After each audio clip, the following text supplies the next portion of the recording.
Stealing is illegal.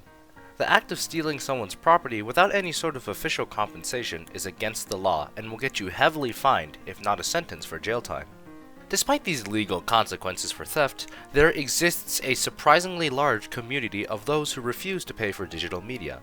We call them digital pirates. Digital piracy, in summary, is the illegal copying of copyrighted digital material. For example, sending paid music to others who have not paid for the right of access. Those who pirate usually fall into two main categories: the ones who wish to try out a digital product before buying it, and those who refuse to pay any money for anything digital.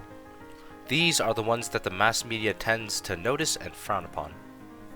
No matter what group a pirate falls into, they all share the same goal: to make the mass media available for all who wish to access it. There are many approaches that people take when unlocking paid content for all to use.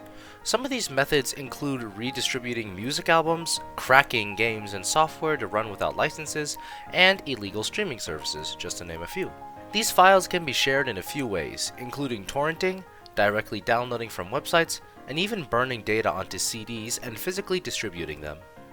More commonly, files are shared through torrents and magnet links, part of the BitTorrent protocol, which is a type of file sharing protocol where users, even multiple at a time, send data through a direct connection to one another, as opposed to the client-server protocol, which relies on a singular server to supply all the data. While we're on the subject of digital piracy, it's a good idea to talk about the DMCA Act of 1998. The Digital Millennium Copyright Act aimed to address the relationship between digital media and the copyright laws of physical media, mainly answering the question, how do we protect copyrighted digital assets? In summary, the Act established protections for websites that were victim of copyright infringement and gave them options, such as the notice takedown system, providing copyright holders legal protection against unauthorized access to their assets as a way to encourage them to give more people more access, and preventing the forgery of copyright holders' details to maintain legitimacy. An example often brought up when talking about digital piracy is the company Napster, now referred to as Napster 1.0. Founded in 1999, it was a music distribution service that relied on peer-to-peer connections to exchange digital music. This service stored millions of albums and songs that any user could download at any time. Eventually, in 2001, the company was sued by the music industry for violating copyright laws and was forced to shut down in 2002. At this point, you may be wondering how piracy is still an issue despite all these laws and regulations working to limit piracy. The simple answer is that many piracy sites are hosted in countries with lighter piracy laws, such as Canada and Australia.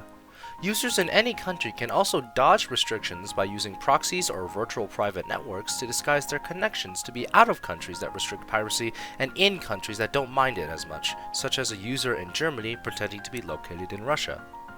Piracy may provide some benefits, such as getting content for free, but it also causes many problems. Many sites take advantage of new, naive, and eager pirates by purposely planting malware into their downloads, many just with the intent to vandalize the pirater's computer. Indirect downloading also has consequences in terms of supporting the original authors. Since the downloads are not directly from official pay-to-access services, the author gets no monetary benefit, as it typically goes to the pirates.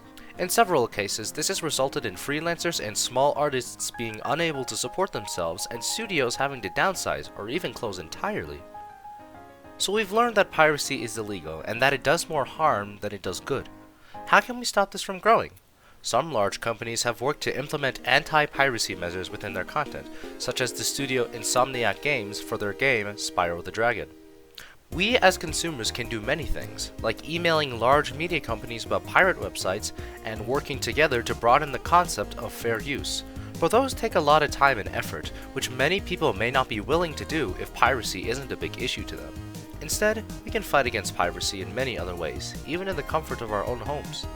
For one, we can report known pirating websites and network hosts to government officials, such as your state office, though this one may be a less effective option, as dealing with sites in other countries is not typically a country's top priority. However, one very effective solution that we can do is to educate others about the detrimental effects of piracy, along with encouraging them to support their favorite artists and creators directly through means like Patreon or Ko-Fi, to name a few. This way, we can spread the word to others we know, and by teaching them, we can prepare them to teach others if that time ever comes. Digital piracy is a big issue, and probably will be for a long time, but by educating others about piracy, how it works, and the damage it causes, there's a possibility that we can work together and help reduce the impact that piracy has. And who knows? Maybe someday the internet will band together to help reduce piracy to nothing more than a thing of the past.